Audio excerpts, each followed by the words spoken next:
आइए सबसे पहले जान लेते हैं कि आज का मुद्दा में आज हम डिबेट किस मसले पर करने वाले हैं, किस मुद्दे पर करने वाले हैं। और उसके लिए ज़रूरी है सर ये पैकेजवा देखिए ना, फिर तय करेंगे काहे पे बात कर रहे हैं।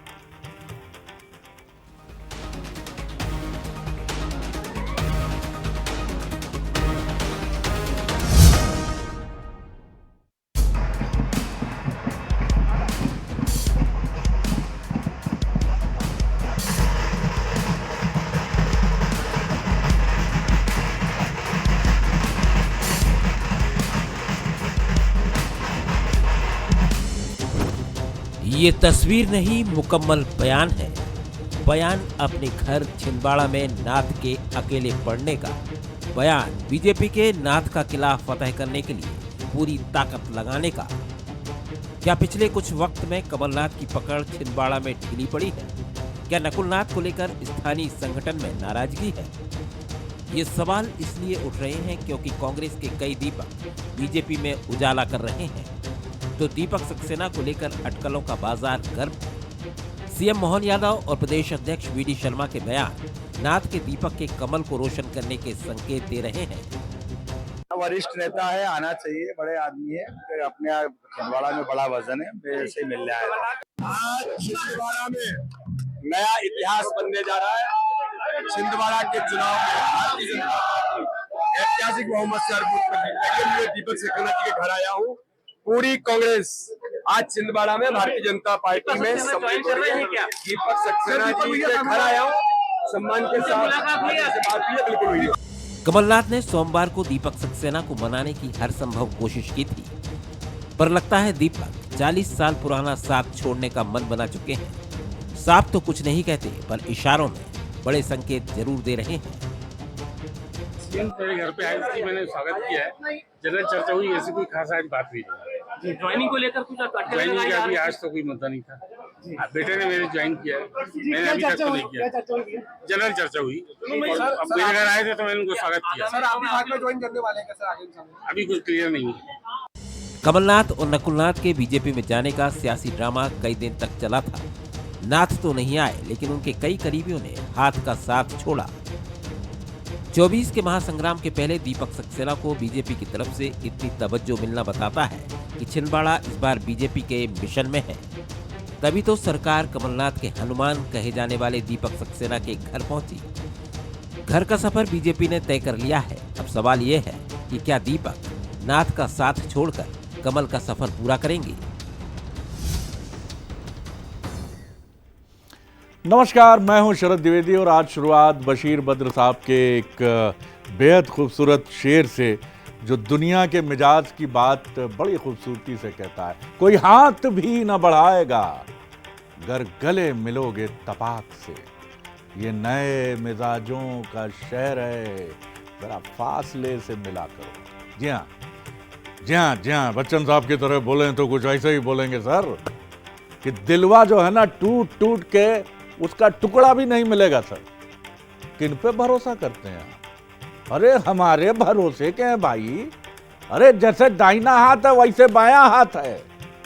नहीं नहीं सर, ऐसी कोई भी बड़ी बातें करने के पहले ठहरिए जरा और बशीर बद्र साहब को याद कर लीजिए। बहरहाल तो वो दीपक सक्सेना जिनके फोटो बड़े सुंदर हैं, कमलनाथ जी के साथ हैं, और कहा यह भी जाता है कि 40-45 साल पहले जब वो आए थे तो उनका एक ही साथी था, एक ही हमसफर था, नाम है दीपक सक्सेना। जी हाँ, लेकिन वो दीपक सक्सेना कहाँ रोशन होने जा रहे हैं? हो रहे हैं क्या पता नहीं, ये तो डिबेट बताएगी। लेकिन पहले बंसल न्यूज के सवाल देखिए। सीएम का दीपक सक्सेना के घर जाना नाथ के लिए, कमलनाथ के लिए बड़े झटके का संकेत है। पहलवा सवाल। दूसरवा सवाल, क्या दीपक जी की नाराजगी दूर नहीं कर पाए कमलनाथ? ये भी बड़ा सवाल है। और तीसरा सवाल, दीपक सक्सेना के सहारे बीजेपी छिंदवाड़ा में माइंड गेम खेल रही है। बड़ा अजीब लगता है सर, पुरानी हिंदी फिल्मों के जीवन या कन्हैया लाल की तरह। तो ये बड़ी विचित्र चीजें हैं कि आप पहुंच जाइए और कहिए सौजन्य मुलाकात के लिए आए हैं हम, तो कोई भी ऐसी बात नहीं है, वो जहां हैं वहां रहेंगे, लेकिन हम तो आए हैं मिलने के लिए। लेकिन आप सोचिए कि उस समय कमलनाथ जी पर या कांग्रेस समर्थकों पर क्या गुजर रही है। जो मेहमान हमारे साथ हैं उनसे बात कर लीजिए। आप सोच रहे होंगे छिंदवाड़ा छिंदवाड़ा छिंदवाड़ा है सर, छिंदवाड़ा। कमलनाथ जी भले ही अब पूर्व मुख्यमंत्री हैं, प्रदेश कांग्रेस अध्यक्ष नहीं है, लेकिन भाई साहब बने हुए हैं खबरों में, इसीलिए हमारे लिए भी बने हुए। जो मेहमान हमारे साथ हैं उनसे मिलिए। सबसे पहले संदीप पौराणिक जी हैं, वरिष्ठ पत्रकार, राजनीतिक विश्लेषक और बहुत गहराई से समझते हैं अगर बात करें मध्य प्रदेश की राजनीति को, देश की राजनीति को। हमारे साथ हैं अजय सिंह यादव जी, बहुत स्वागत करता हूं। बीजेपी के प्रवक्ता के तौर पर अपना धर्म निभाएंगे। और साथ ही हमारे साथ फिरोज सिद्दीकी साहब, जो अब तक ये दायित्व निभाते आ रहे हैं और इंशाल्लाह आमीन आगे भी ये जिम्मेदारी निभाते रहेंगे। और जिम्मेदारियों का क्या है, कई बार कपड़ों की तरफ बदल जाती हैं लेकिन व्यक्ति तो वही रहता है। और फिरोज सिद्दीकी 24 कैरेट कांग्रेसी हैं और ये तमगा, ये खिताब उनसे कोई छीन नहीं सकता। शुक्रिया जी। सबसे पहले मैं चलूँगा हमारे संदीप भाई की तरफ, वरिष्ठ पत्रकार। संदीप जी, ये क्या माइंड गेम है, खिजाने की कोशिश है, परेशान करने की कोशिश है, माइंड गेम करने की कोशिश है, क्या है सर ये, क्या है, क्या क्या दिक्कत दिख रही है आपको पूरे मामले में? आखिर दीपक सक्सेना के यहाँ पूरी भारतीय जनता पार्टी की वो लीडरशिप पहुंच गई जो छिंदवाड़ा को बीजेपी के पास लाने के लिए जिम्मेदार मानी जा रही है, ले आएगी अगर तो जिम्मेदार मानी जाएगी। जी शरद जी, मध्य प्रदेश की राजनीति में ऐसी तस्वीरें देखने शायद ही मिली हों कि पूरी सरकार एक नेता के घर पहुंच जाए। बिल्कुल सही कह रहे हैं। और वो कोई बहुत कमलनाथ के अजीज हो सकते हैं, छिंदवाड़ा के प्रभावशाली नेता हो सकते हैं, लेकिन मध्य प्रदेश की राजनीति में उनका वो कद नहीं है जो आज उन्हें मिल गया। मुझे लगता है कि बहुत बड़ी ऊंचाई मिल गई है दीपक सक्सेना जी को। बात ये दूसरी, मैं देखता हूं कि बीजेपी चुनाव को लेकर कितना गंभीर है। उनका लक्ष्य है छिंदवाड़ा को जीतना। छिंदवाड़ा को जीतने के लिए वो एक पूर्व मंत्री के घर तक पहुंच जाते हैं। ये बताता है कि उस राजनीतिक दल के अंदर ये इच्छा शक्ति, जिजीविषा, जीत की जो है ललक है, वो दिख रही है मुझे इन नेताओं के दीपक सक्सेना के घर पहुंचने में। और दूसरी तरफ जो आपने माइंड गेम की बात कही, स्वाभाविक सी बात है, कमलनाथ का हनुमान दीपक सक्सेना को कहते हैं लोग। और अगर उनके यहाँ बीजेपी के तमाम बड़े नेता पहुंचते हैं, और एक चीज़ और शरद जी आपने देखी होगी कि दीपक सक्सेना के घर इन नेताओं के पहुंचने से पहले वहां भगवा रंग छाया हुआ था। जितने कार्यकर्ता थे, जितने लोग थे, वो तैयारी में आए थे कि अब हम बीजेपी में जाने वाले हैं। तो मुझे ये लगता है कि दीपक सक्सेना के जरिए पूरे प्रदेश में एक संदेश दिया गया है बीजेपी की तरफ से कि दीपक सक्सेना जब छोड़ सकते हैं कांग्रेस, या छोड़ने के करीब है कांग्रेस, तो मध्य प्रदेश का कोई भी नेता कांग्रेस छोड़ने के लिए तैयार होगा। ये कहीं ना कहीं एक परसेप्शन डेवलप करेगा और इसका लाभ भी बीजेपी लेने की कोशिश करेगी। बिल्कुल, बहुत मौजूद सवाल आपने खड़ा किया है कि अगर दीपक सक्सेना चले जाते हैं, 40-45 साल पुराने साथी जो कमलनाथ जी के लिए मुख्यमंत्री बनने पर अपनी सीट छोड़ देते हैं और उसके बदले में उन्हें कुछ मिलता भी नहीं है, यानी ऐसे स्वार्थ से अलग हटकर चलने वाले नेता जो पहले कहते हैं रैली में जाऊंगा एक दिन पहले नकुलनाथ जी की, लेकिन नहीं जाते हैं, तो क्या यही चतुर्थ मूर्ति जिम्मेदार है उसके लिए? 4 नेताओं को तो चतुर्थ मूर्ति कहेंगे सर, वैसे त्रिमूर्ति है, लेकिन यहाँ कैलाश जी, प्रहलाद जी, डॉक्टर मोहन यादव और वीडी शर्मा जी। अजय जी बड़े प्रमुदित हैं, बड़े प्रसन्न हैं जो घटनाक्रम घट रहा है। हालांकि सोचते भी होंगे कि वाह बीजेपी, क्या बात है। किस तरह देखते हैं आप कमलनाथ जी को, नकुलनाथ जी को अकेले करने की ये तमाम कोशिशें, कामयाब होंगे आप? देखिए शरद जी, भारतीय जनता पार्टी ये मानती है कि जिस तरह मध्य प्रदेश की तमाम लोकसभा सीटें हैं उसी तरह छिंदवाड़ा भी हमारी प्राथमिकता पे है। ये एक अलग बात है कि पिछले चुनाव में जहां सभी 28 सीटें हम जीते थे, लेकिन कुछ मार्जिन से छिंदवाड़ा नहीं जीत पाए थे। इस बार छिंदवाड़ा की जनता और भारतीय जनता पार्टी के कार्यकर्ताओं का परिश्रम इतिहास रचेगा और छिंदवाड़ा भारतीय जनता पार्टी बड़े अंतर से जीतने जा रही है। आज अगर हम देखें तो छिंदवाड़ा को एक अलग करके जो देखा गया वही इस तिलिस्म के टूटने का कारण है। अगर छिंदवाड़ा में किसी विकास मॉडल की बात की जाती है तो क्या वो विकास मॉडल केंद्र और राज्य सरकारों के बिना बनाया हुआ विकास में तो आपका है अब, इसीलिए जनता के बीच में वो भ्रम अब टूट गया है। जो छिंदवाड़ा में विकास की बात होती थी, जो कामों की बात होती थी, तो 20 सालों से मध्य प्रदेश की भारतीय जनता पार्टी सरकार की वजह से वो काम हुए थे जो छिंदवाड़ा की जनता को लाभ मिले। केंद्र में 10 साल से मोदी जी की सरकार ने जो काम किए और मोदी जी की वो गारंटी जो सर्वस्पर्शी हैं, वही छिंदवाड़ा का भी मुद्दा है। और कमलनाथ जी के बहुत करीबी लोगों का छोड़ के जाना, मुझे लगता है कि जिस तरह से पिछले दिनों घटनाक्रम हुआ, कमलनाथ जी स्वयं राजनीतिक रूप से अपने लिए छोड़ के जाना या छुड़ा के ले आना।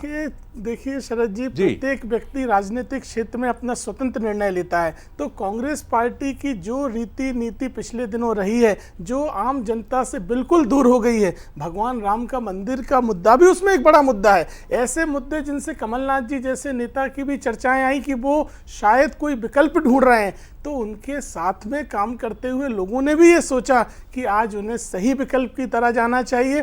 प्रदेश और देश के विकास के लिए मोदी जी, मोहन यादव जी की डबल इंजन की सरकार ही है, जो छिंदवाड़ा का भी विकास करेगी, देश का भी विकास करेगी। फिरोज सिद्दीकी साहब, कठिन वक्त है, बड़ा ही अगर मैं बात करूं चुनौतीपूर्ण वक्त है, और इस वक्त में जब दीपक सक्सेना जैसे किरदार भी, माफ़ कीजिएगा मैं नहीं कह रहा हूं कि अभी वो क्या फैसला करेंगे, लेकिन ये भी बड़ी दिलचस्प बात है कि राहुल गांधी जी के यहाँ तमाम बीजेपी के दिग्गज नेता पहुंच जाएं, गले मिलना हो, खूब एक दूसरे को पुष्प दिए जाएं, तो कुछ ना कुछ अर्थ तो निकाला जाता है। क्या क्या अर्थ निकालें हम इन सब का? देखिए शरद जी, दीपक सक्सेना जी एक खानदानी व्यक्ति हैं और बहुत उनका एक सामाजिक आधार भी है, कांग्रेसी, और 100% के वो कांग्रेसी हैं। पूरा जीवन उन्होंने कांग्रेस में निकाल दिया और स्पष्ट कहते हैं दीपक सक्सेना जी कि कमलनाथ मेरे राम है और मैं उनका हनुमान है। चाहे नहीं है तो आप उनको फ़ोन करके पूछ लीजिएगा, सार्वजनिक रूप से कहते हैं वो। और दीपक सक्सेना जी कहीं नहीं जाने वाले, वो साथ में रहेंगे, कमलनाथ जी के ही साथ रहेंगे। और स्पष्ट कह दिया जहाँ कमलनाथ जी हैं वहाँ मैं हूँ, ये दीपक सक्सेना जी का स्पष्ट कहना है। कहीं वो जाने वाले नहीं हैं, बिल्कुल नकुलनाथ जी को जिताने के लिए कांग्रेस का प्रचार करेंगे, कांग्रेस का काम करेंगे। रही बात की एक पूरी पार्टी जो है वो पीछे पड़ गई है कि छिंदवाड़ा के, तो फुटबॉल के मैच में एक बड़ी अच्छी चीज़ मुझे याद आ रही है।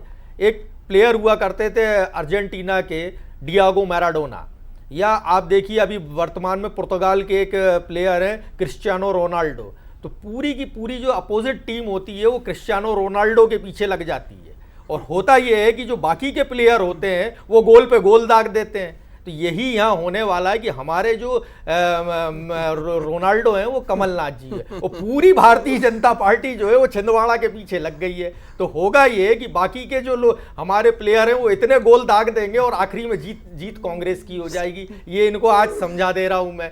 आज भी आप जबलपुर का देखिए अगर माहौल, तो जबलपुर में मुख्यमंत्री खुद पहुंचे, उसके बावजूद भी कांग्रेस की रैली ज़्यादा बड़ी थी। नहीं हो तो आप फुटेज उठा के देख लीजिए। दीपक सक्सेना जी पुराने कांग्रेसी हैं, वो जमाने से कांग्रेस की पॉलिटिक्स कर रहे हैं, जमीनी व्यक्ति हैं। सन 1990 से लगातार उस सीट पर वो चुनाव लड़ते आए, और कमलनाथ जी के लिए अगर उन्होंने छोड़ी सीट तो उन्होंने सौदेबाजी नहीं की, उन्होंने कहा कि आप मेरे नेता हो। डर बड़ा लगता है, आपके यहाँ एक परंपरा भी बड़ी अजीब सी डेवलप हो गई है। वो परंपरा ये है कि साहब कांग्रेस से नाराजगी है, कांग्रेस से रिश्ता भी तोड़ लेते हैं कपिल सिब्बल, दूसरी पार्टी में नहीं जाते, सपोर्ट से दूसरी पार्टियों के राज्यसभा जरूर पहुंच जाते हैं। गुलाम नबी साहब की बात कर लीजिए कि तोड़ लेते हैं रिश्ता कांग्रेस से, और मोदी जी की तारीफ भी कर देते हैं, किसी और पार्टी में नहीं जाते। ये तो और खतरनाक प्रैक्टिस है सर। नहीं होती है। आप देखिएगा कि वो कमलनाथ जी के साथ हैं, थे और रहेंगे। अब उनका बेटा जरूर इनकी बातों में आ गया, बचपना था तो अब वो बातों में लग गया, तो ये एक अलग बात हो सकती। लेकिन उनका बेटे जो है ना, बड़े वाले जय सक्सेना, वो तो नकुलनाथ जी का आज भी चुनाव प्रचार का काम देख रहे हैं। अच्छा, दीपक जी ने जो सारे पद छोड़ दिए, क्या नैतिकता के आधार पर छोड़ दिए कि बेटा चला गया बीजेपी में तो मुझे कांग्रेस के किसी पद पे नहीं रहना? देखिए, अगर कहीं कोई नाराजगी होगी तो इतना पुराने रिश्ते में वो छोड़ के नहीं जा सकते। लेकिन मुझे तो हंसी भारतीय जनता पार्टी पे आती है कि पूरी की पूरी सरकार जो है लगी है एक प्लेयर को घेरने में, कि किसी तरीके से पूरी पार्टी एक प्लेयर को घेर ले। और जब ये पलट के देखेंगे तो इनके इतने गोल पड़ चुके होंगे जिस दिन 4 जून को आप देखिएगा, पड़ेगा ये आपको प्रूव करना, ये मैं मान सकता हूं। ये 4 जून को आप देखिएगा कि छिंदवाड़ा तो हम जीत गए, साथ में ये इस बात पे मंथन करेंगे कि ये वाकई हमने जो छिंदवाड़ा पे फोकस किया उसकी वजह से रेस्ट मध्य प्रदेश में हमारी हार हो गई।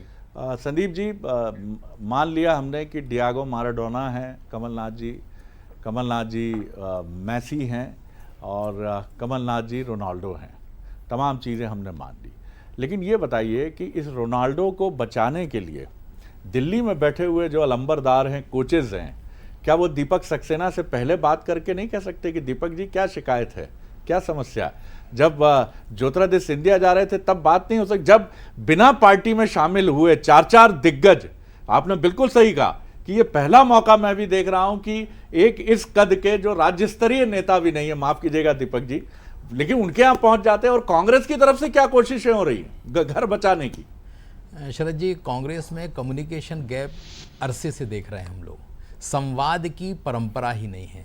मैं ये मानता हूं कि ये तो दीपक सक्सेना और कमलनाथ जी हैं, पति पत्नी के बीच अगर संवाद टूट जाए तो रिश्ते खत्म हो जाते हैं। मुझे ये लगता है कि कांग्रेस जो है उस परंपरा को तोड़ चुकी है, संवाद नहीं। आज अगर कमलनाथ जी वहां खड़े हुए हैं, क्या ये नहीं होता कि कांग्रेस के बड़े नेता, मेरा ये मानना है कि कमलनाथ जी बहुत बड़े नेता हैं, तो उन्हें किसी की जरूरत नहीं है, लेकिन छिंदवाड़ा में ठीक है, पर्चा जब दाखिल हुआ तब जीतू पटवारी गए, उमंग सिंगार गए, तमाम लोग गए, क्या वहां खम ठोक के नहीं बैठ सकते कांग्रेस के बड़े नेता? ये कांग्रेस के अंदर कमी है। हो सकता है कांग्रेस के लोगों को ये अपच हो या स्वीकार्य नहीं हो, लेकिन मेरा ये मानना है कि ये कम्युनिकेशन गैप ही कांग्रेस की इस स्थिति में ले जाने के लिए जिम्मेदार है। बीजेपी में अगर कोई एक ऐसा नेता हो तो आप देखिए कि उसके यहाँ कोई चाय पीने चला जाएगा, कोई खाना खाने चला जाएगा, कोई डिनर करने चला जाएगा, कोई सो मंच को पे ले आएगा। ये परंपरा कांग्रेस की खत्म हो गई और उसका नुकसान मुझे लगता है कि आने वाले समय में और दिख सकता है। बिल्कुल आपने सही कहा, और इसमें आग में घी डाल देती है बात, जिसको जाना है जाए, जो ईडी से डरता है, आईटी से डरता है, या जिसको अपना घर बचाना है, बिजनेस बचाना है, वो जाए। ऐसे लोगों की कांग्रेस में कोई जगह है नहीं भैया, ऐसे कह के तो रिश्ते और तोड़ लिए जाते हैं। अजय जी देखिए शरद जी, आज अगर हम जिस तरह की बात देखें, राजनीति में सम्मान का बड़ा महत्व होता है। कमलनाथ जी या नकुलनाथ जी जब नामांकन फॉर्म भरते हैं तो एक परिवार के अलावा कोई दिखाई देता है कहीं?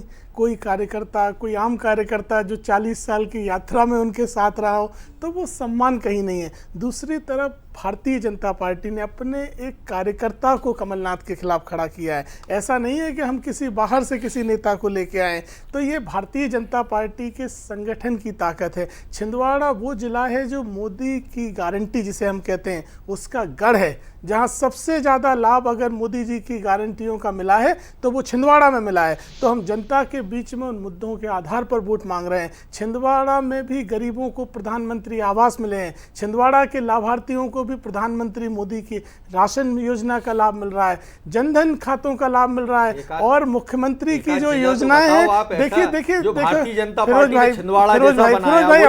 फिरोज भाई अपने समय में दीजिएगा। तो क्या कमलनाथ जी ने अपने स्वयं के व्यय से बनाए? बताइए, कमलनाथ जी ने कौन? बिल्कुल गलत बात है। जो भी योजनाएं हैं सरकार की है, जो भी योजनाएं हैं सरकार की है, चाहे वो राज्य सरकार हो चाहे केंद्र सरकार हो। तो जनता समझ गई है कि योजनाएं जिसने दी, जिसने काम किया, उसी को नेतृत्व देंगे। ये झूठा नेतृत्व अब नहीं चलने वाला है। कमलनाथ जी का ये झूठा अब टूट गया है और उनके तमाम कार्यकर्ता भी समझ चुके हैं। और दीपक सक्सेना जैसे नेता जो कह रहे हैं कि मुझे कांग्रेस में नहीं रहना, पार्टी से इस्तीफा दे दिया, आप उनके गुणगान कर रहे हैं, आप अपनी पार्टी की कमियों को स्वीकार करने के लिए तैयार नहीं है। आपके यहाँ इतनी संवादहीनता है कि दीपक सक्सेना इस्तीफा देते हैं, कमलनाथ विदेश में बैठे हुए हैं, उन्हें पता ही नहीं है कि उनके हनुमान कहां चले गए हैं। तो कांग्रेस पार्टी अब जमीनी सच्चाइयों से दूर हो गई है, ना जनता के करीब है, ना कार्यकर्ताओं के करीब है। बहुत अधिक संख्या कांग्रेस में ऐसे लोगों की है, लेकिन आपके यहाँ भी अजय प्रताप सिंह हैं साहब, ये मत समझिए दर्द उधर भी है तो इधर भी है। कुछ दर्द छलक छलक कर सतह पर आ जाते हैं, कुछ दर्द जख्म बनकर अंदर ही अंदर आदमी पीता रहता है। तो ये भी है, राजनीति है, आखिर उनका भी दर्द है, उन्होंने भी पार्टी छोड़ दी है। और सुना तो ये है कि गोंडवाना गणतंत्र पार्टी का दामन थाम लिया। बहरहाल ये हमारा विषय नहीं है। जी फिरोज साहब, देखिए ऐसा है कि सवाल ये है कि जिस पार्टी को जनता ने इतना बहुमत दिया, प्रदेश से लेके दिल्ली तक इनको बहुमत दिया, उस पार्टी के पास आज अपनी उपलब्धियों पर चुनाव लड़ने का चुनाव नहीं लड़ पा रही। वो कांग्रेस के तोड़े हुए लोग, वो यहाँ मध्य प्रदेश में तो लागू नहीं हुई, ठीक है ना। अब वही हम कह रहे हैं, किसानों को 3100 रुपए नहीं दिए आपने, 2700 रुपए गेहूं के नहीं दिए आपने। आप डबल इंजन की सरकार होके आप इस भारतीय जनता पार्टी इस मुद्दे पे चुनाव लड़ रही है कि वो देखिए कांग्रेस से ये टूट के आ रहा है, वो देखिए वो कांग्रेस से टूट के आ रहा है। अरे आपको एक चीज बोलना चाहिए कि हमने ये काम किया है, हम 400 पार कर रहे हैं, आप हमको वोट दीजिए। कांग्रेस को छोड़िए, आप 1 मिनट आपका नेता बीजेपी बोलता है, 7 मिनट कांग्रेस बोलता है। आप पूरी डिबेट में ये नहीं बता पाए अभी तक कि आपकी पार्टी को क्यों वोट दिया जाना चाहिए। अरे क्यों कमलनाथ जी को का साथ भ्रमित हैं आप लोग, कमलनाथ जी का साथ क्यों छोड़ दें? क्योंकि कमलनाथ जी ने वहां जो छिंदवाड़ा था, आज वो खुद मंच से खड़े होके कह रहे हैं ना कि गर्व से कहते हैं लोग कि हम छिंदवाड़ा से आए, मैंने वो काम किया है लोगों के लिए, आपसे मैं अपनी मजदूरी मांगने आया हूं। ये कहते हैं ना कमलनाथ जी, मेरा आपका नाता 42 साल पुराना है। तो ये होती है लीडरशिप कि आप अपनी बात कहें। उन्होंने तो एक शब्द नहीं बोला बीजेपी के खिलाफ, ना हम भी, जबकि हम विपक्ष में, हमें तो बीजेपी के खिलाफ हम बोले तो ये हमें अच्छा लगता है, हमें बोलना चाहिए। आप तो सत्ता पक्ष में, और हालत ये है कि अब आप कांग्रेस के नेताओं के घर तक पहुंच रहे हैं, पूरी की पूरी सरकार उठ के पहुंच रही है। अरे दीपक सक्सेना जी 1990 से चुनाव लड़ते आ रहे हैं, जब कैलाश विजयवर्गीय जी पार्षद नहीं थे, जब वो मंत्री थे। आप मोहन यादव जी युवा मोर्चा में थे, जब वो बहुत मंत्री अच्छे मित्र हैं फिरोज साहब जी। कैलाश जी के सबसे अच्छे मित्र अरे हैं अच्छी दीपक बात जी। है, मित्रता आपस में होनी चाहिए। मैं उनका अपमान नहीं कर रहा हूं, लेकिन जो कद उनका राजनीति में है दीपक सक्सेना जी का, कि आज तक हम चाहकर भी किसी दूसरे को टिकट नहीं दे पाए वहां से, क्योंकि उन्होंने वहां लोगों के बीच ऐसी पैठ बनाई है। और आज भी वो हैं, चलिए पक्के कांग्रेसी हैं, कह रहे हैं कि मैं कांग्रेसी हूं और रहूंगा। चलिए अजय जी बस 15 सेकंड आपके पास, फिर मैं देखिए कांग्रेस पार्टी परिवार व्यक्तियों से बाहर नहीं, और हमारा मुद्दा है मोदी की गारंटी। इसी के नाम पर हम वोट मांग रहे हैं, और जनता ने फर्क देखा है, सरकार का अंतर देखा है। और आपके भ्रम फैलाने से तथ्य नहीं बदलेंगे कि छिंदवाड़ा में भी विकास हुआ है तो मोदी की गारंटी और डबल इंजन की सरकार से हुआ है। बड़ा काम बता दो, बिल्कुल हुए हैं, सारे काम बता तो दो। ये बात अजय जी की मैंने भी नोट की कि जब नामांकन भर रहे थे, अगर हम बात करें कमलनाथ जी के साथ नकुलनाथ जी भर रहे थे नामांकन, तो ना दिग्विजय सिंह जी थे, दिल्ली से कोई नेता नहीं था, पीसीसी के प्रमुख मेरे ख्याल से जीतू पटवारी जी थे वहाँ, अंदर नहीं थे, जीतू पटवारी थे। तमाम ये लोग नेता जिनकी उम्मीद की जानी, क्योंकि छिंदवाड़ा पर जब पूरी बीजेपी निगाह रखे है तो फिर आप क्या शो कर रहे हैं? आप क्या यही दिखाते हैं कि नहीं हम तो लोकल लोगों के भरोसे, स्थानीय नेतृत्व या ताकतवर नेतृत्व इसके भरोसे ही छोड़ देते हैं? ये आखिर कांग्रेस की ये रीति नीति को क्या कहें? क्या मतलब शुतुरमुर्गी मुद्रा है या क्या? हम ही नहीं समझ पा रहे हैं कौन सी मुद्रा है। शरद जी, कांग्रेस के कई नेताओं के साथ समस्या सबसे बड़ी ये है कि सलाह मशवरा, जो अपन ने पहले कहा संवाद की बात, जब अपने लोगों से आप संवाद नहीं करेंगे, खुद फैसला लेंगे, तो ये स्थितियां बनती हैं। आप राजनीति में प्रदर्शन का बड़ा महत्व, शरद जी, आप एक नामांकन का सेट अपने परिवार के साथ भर सकते थे, लेकिन एक सेट तो नेताओं के साथ भरना चाहिए, कार्यकर्ताओं के साथ, ताकि मैसेज जाए। और मुझे लगता है कि जब राजनेता मैसेज बेहतर नहीं दे पाता है तो उसके लिए स्थितियां चुनौतीपूर्ण हो जाती हैं, और छिंदवाड़ा में भी जो दिख रहा है वो कुछ ऐसा ही है। बिल्कुल आपने सही मैसेज कहा। वो लोग दें जो जनता के बीच दूर रहे, जो हमेशा जनता के बीच रहते हैं, उनको जरूर आवश्यकता ही नहीं है अपने बड़ा सवाल है। देखिए छत्तीसगढ़ में जब माना जाता है कि बीजेपी की हालत कमजोर है तो ओम माथुर रेस्क्यू मैनेजर बनकर चले आते हैं। आप मध्य प्रदेश की बात करें तो शिव प्रकाश जी से लेकर अश्विनी वैष्णव से लेकर भूपेंद्र यादव से लेकर एक पूरी पेस बैटरी बीजेपी की आ जाती है। आपके यहाँ से वेणुगोपाल नहीं आते हैं। हो सकता है कि बीजेपी और कांग्रेस मानती हो कि इनके भीतर वो स्ट्रेंथ नहीं है, हो सकता है। जयराम रमेश नहीं आते हैं, शशि थरूर नहीं आते हैं। आखिर आप प्यार करते हैं अपने उन राज्यों से जहां आपकी ताकत, देखिए मध्य प्रदेश छत्तीसगढ़ आपकी कोर स्ट्रेंथ वाले राज्य हैं। यहाँ आप कमज़ोर हो रहे हैं तो अपनी कमज़ोरी से कमज़ोर हो रहे हैं, और केंद्र का जैसा समर्थन चाहिए। बीजेपी कितना सपोर्ट देती है मध्य प्रदेश को, जबकि उसका गढ़ है, ये संगठन का गढ़ है। ये बड़े सवाल हैं जिन पर बीजेपी को विचार करना चाहिए, और यही सबसे अहम सवाल भी है जो कांग्रेस के सामने खड़ा हुआ है कि आखिर आप अपना घर बचाना चाहते हैं तो आसमानी सुल्तानी ताकतों पर निर्भर नहीं रह सकते हैं। आपके भीतर से ही वो जांबाज प्लेयर्स निकलने होंगे जो ये कहें कि कांग्रेस हमारी पार्टी, हम इससे बेहद मोहब्बत करते हैं और इसे बचाने के लिए हम वो सब कुछ करेंगे, जान पर भी खेल जाएंगे। इस टाइप का कमिटमेंट चाहिए सर। ऐसा है कि चलो जा रहे हैं तो जाने दो, कोई फर्क नहीं पड़ता है, क्या होता है, ये लोग कांग्रेस से प्यार ही नहीं करते, हम तो चाहते हैं साफ हो जाए गंदगी। ना ना ना सर, ना ना, आखिर 30 साल 40 साल बाद कोई जा रहा है तो वो भी ये जानता है कि उधर वो सम्मान नहीं मिलेगा जहां अपने घर में मिला है, लेकिन अगर फिर भी जा रहा है तो ये बहुत विचारणीय बात है। बहुत आप मेहमानों का धन्यवाद। आगे देखिए छत्तीसगढ़ आज का मुद्दा, बस्तर का बॉस कौन। सहयोगी साक्षी गुप्ता के साथ। नमस्कार।